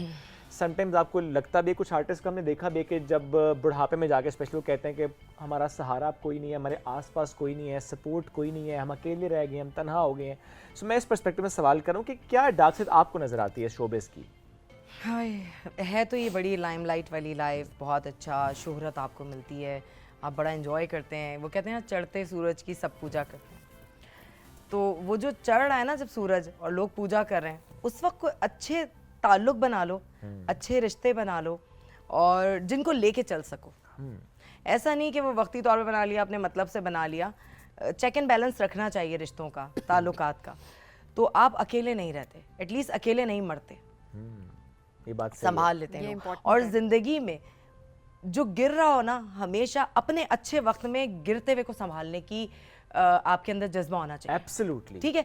जब आप किसी को संभालते हो ना, तो फिर अपने गिरने की और मरने की फिक्र ना करो, वो भाई संभाल लेगा, वो इसी यूनिवर्स से आपके लिए खड़ा कर देगा पहले। एब्सोल्युटली। और ये हमने अपने आसपास होते देखा है। बिल्कुल। Be good, be nice, B gentle and the system will be nice with you. आपके पास आता है, जो आपने किया होता है ना, वो आपके पास आता। अच्छा करेंगे अच्छा आएगा, बुरा करेंगे लेकिन भाई आजकल के दौर में इस चीज़ को भी बड़ा देखभाल के करना होता है। बाज़ दफ़ा आप ही दायरे में आ जाते हैं, तो उस अपने जो हैं सारी एहतियाती तदाबीर के बंद बांध के फिर कुछ करें। अच्छा, बिल्कुल सही बात है। 2 साल पहले आपका एक इंटरव्यू था एक और चैनल पर, और उसमें आपने अपनी बेटी की पैदाइश के बाद अपने हस्बैंड से मुतालिक कुछ बात की थी। उस पर बहुत ज़्यादा हमने देखा चैनल्स ने बात भी की। सो मैं उस पर डिटेल में तो नहीं जाता, लेकिन आपकी पर्सनल रिलेशन को आपने किस तरह से स्ट्रेंथन किया, किस तरह से आपने उस बॉन्ड को मजबूत किया? Because it's you who has done that. देखें, अल्लाह ने औरत को बहुत मजबूत बनाया, ठीक है, तभी सारे दर्द उसके हिस्से में डाल दिए। और बाप को भी मजबूत बनाया है, लेकिन वो मजबूत मामला अलग है, लेकिन औरत ज़्यादा मजबूत है। तो जब अल्लाह ने हमें इतना स्ट्रॉन्ग बनाया है, तो हमें अपने आप को प्रूव करना चाहिए उन मुश्किलात में कि हम मजबूत हैं। एक बार तो जब आप पे कोई वक्त आता है, अल्हम्दुलिल्लाह वो एक बहुत मुश्किल वक्त था, अल्लाह ने आसानी के साथ उसको गुजरवा दिया और आज अल्हम्दुलिल्लाह सब कुछ बेहतर है। एक वक्त वो था, एक वक्त ये है, और अल्लाह ताला किसी की भी ज़िंदगी में ऐसा वक्त ना बुरा लेकर वक्त ना आए, आए। मुश्किल तो वक्त ना मैं साबित कदम रही, लोगों ने जो कहना था कहा, अच्छा भी कहा बुरा भी कहा, इधर की तो परवाह ही नहीं करनी चाहिए ना। मेरी कोशिश होती है कि रिश्ते ना जुड़े रहें, और चाहे वो आपकी ज़बान से निकली हुई कोई बात हो जो कि किसी के घर को तबाह कर दे, मैं उन चीज़ों से भी बचने की कोशिश करती हूँ और बचाती हूँ। इनफैक्ट अपने बच्चों को भी कहती हूँ कि बेटा कोई ऐसी बात ना करना, हमारे मुंह से बात निकल जाएगी, अगलों के घर में प्रॉब्लम हो जाएगी। अपने हस्बैंड को भी समझा देती हूँ, क्योंकि बीमारी के बाद ज़रा अग्रेसिव हो गए थे ना, तो वो ब्लंट हो गए थे, बहुत कुछ बोल दिया करते थे। मैं कहती थी यार प्लीज़ बोल दें, छोड़ें ना, जाने दें, क्या मसला है, छोड़ें। तो वो चीज़ें अल्लाह ताला ने खैर गुजरवा दी, और आज मैं अल्हम्दुलिल्लाह बहुत खुश हूँ, सुकून में हूँ। आमीन लाही आमीन। आपने वैसे मेरे बच्चों की दुआएं, मेरे शौहर की दुआएं, और मेरे घर वालों का नसीब जो मैं यहाँ पर मेरा अपना तो होगा। हाँ। मैं तो भाई हूँ ना, मैं तो पैदा हुई थी तब से मेरा नसीब शुरू हो गया। आपको नहीं पता होता आप किसके नसीब से हासिल कर रहे हैं। बिल्कुल ऐसे ही है, और बड़ी पॉजिटिव बात है ये। मैं पॉजिटिव अल्हम्दुलिल्लाह हूँ भी, नजर आता और है। होना पड़ता है आपको। हाँ। वरना ज़माना आपको नेगेटिव करने में ना कभी नहीं क्योंकि देखिए उस दौरान भी बहुत सारे लोग ये कमेंट कर रहे होंगे कि छोड़ देना चाहिए, फलाना फलाना फलाना, आपको बहुत सारे एडवाइसेस। अच्छा, ये इस वजह से मैं बात यहाँ पे कर रही हूँ ना कि बहुत सारी लड़कियाँ इस वक्त देख रही होंगी, मर्द देख रहे होंगे। अक्सर हम ये देख रहे होते हैं कि इर्द गिर्द के जो ओपिनियंस होते हैं ना, वो आपके रिश्तों को बहुत मुतासिर करते हैं। आपको पता है आपका रिश्ता दूसरे शख्स के साथ कैसा है, आपने उसको कैसे लेके चलना है, और आपसे बेहतर किसी को नहीं पता कि आपने उस रिश्ते को कब ख़त्म करना है या आपने उस रिश्ते को लेकर चलना है। सो किसी के ओपिनियंस पे अगर आप चलेंगे तो जाहिर सी बात है आप अपने रिश्ते ख़राब भी करेंगे। लेकिन मेरे यहीं पर एक थोड़ा सेंसिटिव क्वेश्चन है, आपके पर्सपेक्टिव से नहीं बट ओवरऑल भी। आपने जिस तरह कहा कि मैं रिश्तों को जोड़ कर रखने वालों में से हूँ, जो रिश्ते तकलीफ़ देते हो आपको बहुत ज़्यादा, जो आपकी ग्रोथ में खलल डालते हो, जो आपको परेशान करते हो, जिनकी वजह से आप अजियत में हो, क्या उनसे दूरी इख्तियार करना, क्या ये बेहतर तरीका नहीं होता? या फिर जो आपने बात की कि किसी ना किसी तरह उन रिश्तों को बेहतर करके आप लेकर चलें? ज़रूरी तो नहीं है ना कि हम हर रिश्ते को लड़ झगड़ के और अपना एक बुरा इम्पैक्ट छोड़ के और ख़त्म करें। मोहब्बत से भी चीज़ें ख़त्म हो जाती हैं। तो आप अपने आप को इतना मसरूफ़ कर लें अपनी ज़िंदगी में कि आपके पास वो वक्त ही ना हो जो आप फजूल लोगों पे ज़ाया करें। आप अपने आप को इतना बिजी कर लें। मेरी कोशिश होती है, मेरा एक दिन भी कोई ज़ाया होता है ना, तो मैं कहती हूँ यार ये क्यों ज़ाया किया, मैंने क्यों बर्बाद किया ये दिन, मुझे तो काम करना था। घर बैठ के तो मैं खर्च ही करती हूँ, ये कर वो कर इधर उधर। मुझे अर्निंग, अपनी सोर्स ऑफ इनकम बढ़ानी है, और मल्टीपल मुझे कुछ और काम करना चाहिए, मुझे सीखना चाहिए ज़िंदगी में। और ज़रूरी नहीं है कि मैं, मेरा काम अदाकारी है और मैं जाके कुछ और काम शुरू कर दूं, मिसाल तौर पर डिज़ाइनिंग शुरू कर दूं, जो मेरा है ही नहीं ना। अपने आप को मसरूफ़ करें, खुद आप बच जाते हैं। पता है टॉक्सिक लोग हर जगह होते हैं। हाँ। आपके घर में होते हैं, आपकी प्रोफेशनल लाइफ में होते हैं, आपके प्रोफेशन में होते हैं। हाँ। उनको पॉजिटिव करना। तो क्या आप नौकरियां छोड़ देते हैं? नौकरियां तो सब कर रहे होते हैं। क्यों छोड़ें? मजबूर कर दो, तुम चले जाओ, हम क्यों ये चीज़ किसी को मजबूर किया आपने? वैसे ये मैं तो खामोशी इख्तियार कर लेती हूँ फिर वहाँ, और इग्नोर करने पे अगर मैं हूँ, मेरे सामने बंदा बैठा हुआ, उसको मुझे नहीं देखना, तो मैं अपनी दुनिया में ऐसी मगन रहूंगी, तू है ही नहीं मेरी लाइफ में, मैं ऐसी हूँ। ये एटीट्यूड, ये जो आपकी पर्सनालिटी है, I mean I don't know how to explain that, but बड़ी स्ट्रांग पर्सनालिटी है माशाल्लाह आपकी ना। तो ये आपको क्या लगता है, ये पेरेंट्स की तरबियत से आता है, ये इनबॉर्न होता है, ये माहौल बना देता है? समझ गई मैं, आ गया मेरे मुंह में जवाब, बताती हूँ। भाई देखें, माँ बाप जो होते हैं ना, वो तरबियत कितनी करते हैं, बेटा वहाँ नहीं जाना गिर जाओगे, ये नहीं खाना इससे ये हो जाएगा, तुमने वहाँ जाके बदतमीजी की, तुम्हें तमीज़ नहीं है। ये सारी चीज़ें हम सीख के और सुन के बड़े हो जाते हैं, और हम ऐसे होते हैं उस वक्त के क्या है यार, खुल के जीने नहीं देते, समंदर पे लेके तो आ गए, नहाने नहीं दे रहे, क्या मुसीबत है।